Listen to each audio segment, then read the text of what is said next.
بسم اللہ الرحمن الرحیم۔ ناظرین محترم السلام علیکم ورحمۃ اللہ وبرکاتہ۔ ناظرین محترم، آج ہم سماعت فرمائیں گے امام صاحب کے ساتھ جماعت میں ملنے کا طریقہ۔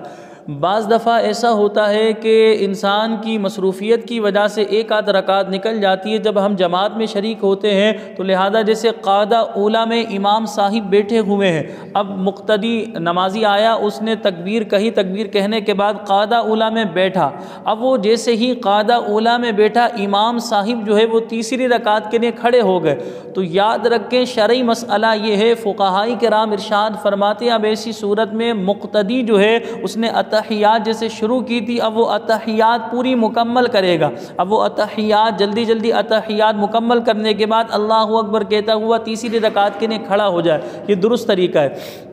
اسی طرح یاد رکھیں جیسے رکوع کے اندر امام صاحب ہوتے ہیں، اب نمازی آیا، اب وہ جماعت میں شریک ہونا چاہ رہا ہے، تو شرعی مسئلہ یہ ہے کہ وہ کھڑے تکبیر کہے۔ اب یہاں ہاتھ باندھنے کی بھی حاجت نہیں، کیونکہ ہاتھ وہاں باندھے جاتے ہیں جہاں کچھ پڑھنا ہو، اب یہاں کچھ پڑھنا نہیں، کھڑے تکبیر کے لیے تکبیر تحریمہ، پھر اس کے بعد دوسری تکبیر تکبیر رکوع کہیں گے، تکبیر رکوع کہہ کر مقتدی جو ہے وہ رکوع کے اندر جائے گا۔ اب شرعی اعتبار سے اگر امام صاحب رکوع کے اندر ہی تھے اور مقتدی رکوع کے اندر آیا، اب فقہاء کرام ارشاد فرماتے مقتدی بس ایک مرتبہ اس نے سبحان اللہ پڑھا اور امام صاحب جو ہے سبحان ربی العظیم پڑھا، تو لہٰذا اب ایسی صورت میں امام صاحب جو ہے وہ رکوع سے اٹھ گئے، تو شرعی مسئلہ یہ ہے کہ وہ رکعت مقتدی کو مل گئی۔ 3 مرتبہ اگرچہ سبحان ربی العظیم نہیں پڑھا، بس ایک مرتبہ بھی جیسے اس طرح ایک مرتبہ سبحان اللہ کہنے کی مقدار بھی مقتدی جو ہے وہ امام صاحب کے ساتھ رکوع میں مل گیا، وہ رکعت مقتدی کو مل گئی۔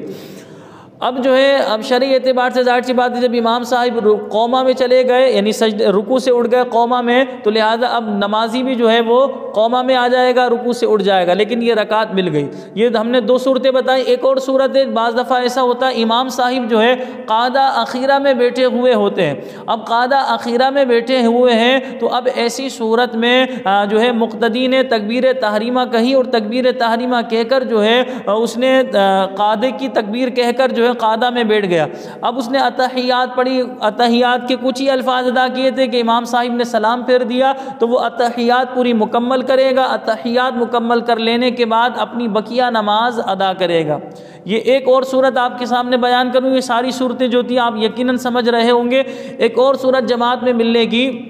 امام صاحب قاعدہ اخیرہ میں بیٹھے ہوئے تھے، اب نمازی آیا اور نمازی نے تکبیر تحریمہ کہی، تکبیر تحریمہ اس نے کہی، لیکن جو ہے امام صاحب قاعدہ اخیرہ میں ہے، اب انہوں نے قاعدہ اخیرہ میں سلام پھیر دیا۔ اب شرعی اعتبار سے یہ نمازی جو ہے جماعت میں شریک نہیں ہوا، اب اسے چاہیے اس کو ختم کر دے، یعنی کہ تکبیر تحریمہ کہی تھی وہ نماز میں شامل ہی نہیں ہوا، تو لہذا فقہاء کرام ارشاد فرماتے وہ اپنی نماز الگ سے ادا کرے گا، کیونکہ جیسے ہی امام صاحب پہلا سلام شروع کرتے ہیں، یعنی السلام علیکم جیسے انہوں نے کہا وہ نماز سے باہر ہو گئے، اب کوئی نمازی ان کی اقتداء میں یعنی اس جماعت میں شریک نہیں ہو سکتا۔ تو اس بات کا خیال کیا کریں، بعض لوگ جو ہے لا علمی کی وجہ سے، دین نہ سیکھنے کی وجہ سے، وہ امام صاحب نے اگر ایک طرف سلام پھیرا وہ تب بھی جماعت میں شریک ہو جاتے ہیں، وہ سمجھتے ہیں کہ ابھی دوسرا سلام تو نہیں پھیرا لہذا جماعت تو چل رہی ہے، وہ جلدی سے جو ہے بیٹھ جاتے ہیں۔ تو یاد رکھیں یہ غلط طریقہ ہے، جیسے امام صاحب نے سلام پھیرا وہ نماز سے باہر ہو گئے، اب کوئی نمازی